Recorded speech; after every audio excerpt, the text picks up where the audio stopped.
How do Christian Hollywood stars interpret the Bible? Kanye West's actions often make for tabloid fodder, and it's no surprise this latest headline about his purported Christianity and personal life has raised some eyebrows. Okay, so here's the thing about being both a Christian and a Hollywood star, or frankly, just being human. Christianity, like all religions, is interpreted through personal lenses. There isn't a separate Hollywood Bible with a foreword by Harvey Weinstein or anything. When you are in the public eye, like Kanye, everything you do is magnified 1,000 times. They say, "To whom much is given, much is tested," and never is that truer than with fame. What happens with a lot of folks out in the spotlight, especially in places with a high concentration of celebrities like LA, or even up here in Portland where I'm based when we get that rare celebrity sighting, is there's a sort of magnifying glass on their every action, coupled with a whisper network that is always on. Being a good Christian, or a good adherent of any faith, is very much about striving towards certain ideals, and sometimes falling short. The Bible, Quran, Torah, Bhagavad Gita, and other religious texts are guides. Not one of them guarantees flawless followers.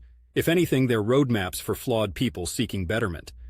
Kanye may very well consider himself a Christian, and his personal life with models or whomever doesn't necessarily negate that.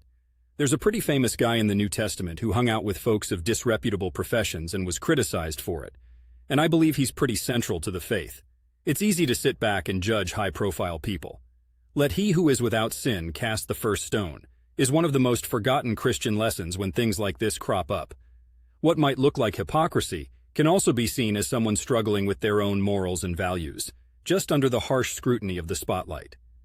Most people, however, don't have their sins or failings broadcast for the world to see and for pundits to parse.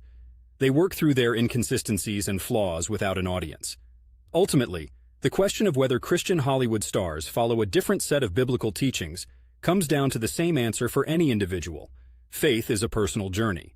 Some will adhere strictly to their text of choice, others will stray and return to the fold, and some might reinterpret based on convenience. What Kanye or any other celebrity does with their belief system is their business, and it's a complicated business at that. I'd wager a bet that many of us non-celebrities are glad our personal contradictions aren't front-page news.